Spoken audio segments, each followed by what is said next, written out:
बिहार की राजधानी पटना के ऐतिहासिक गांधी मैदान में बड़ी जोर शोर के साथ जिस विपक्षी गठबंधन की नींव पड़ी थी, 5 राज्यों में चुनाव के बीच वह दरकती दिख रही है। पहले समाजवादी पार्टी के प्रमुख अखिलेश यादव ने विपक्षी Indian national developmental inclusive alliance यानी इंडिया गठबंधन में कांग्रेस की भूमिका को लेकर तल्ख तेवर दिखाए। अब इस एकजुटता की कवायद के कर्णधार बिहार के मुख्यमंत्री नीतीश कुमार भी नाराज हैं। बिहार के मुख्यमंत्री नीतीश कुमार की पहल पर पटना की मीटिंग से विपक्षी गठबंधन Indian national developmental inclusive alliance यानी इंडिया गठबंधन का गठन हुआ था।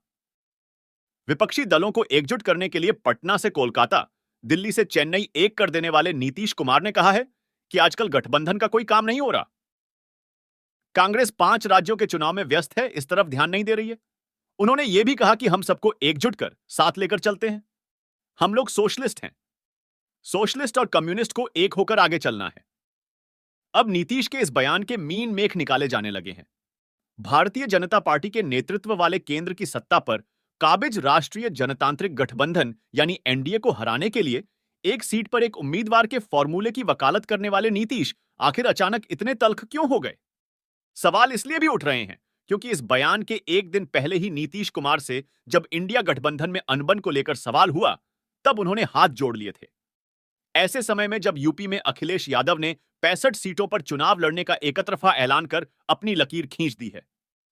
नीतीश कुमार के इस बयान के मायने क्या है? सुशासन बाबू का यह बयान कहीं हिंदी पट्टी के 2 बड़े राज्यों में इंडिया गठबंधन का रास्ता ब्लॉक हो जाने का संकेत तो नहीं?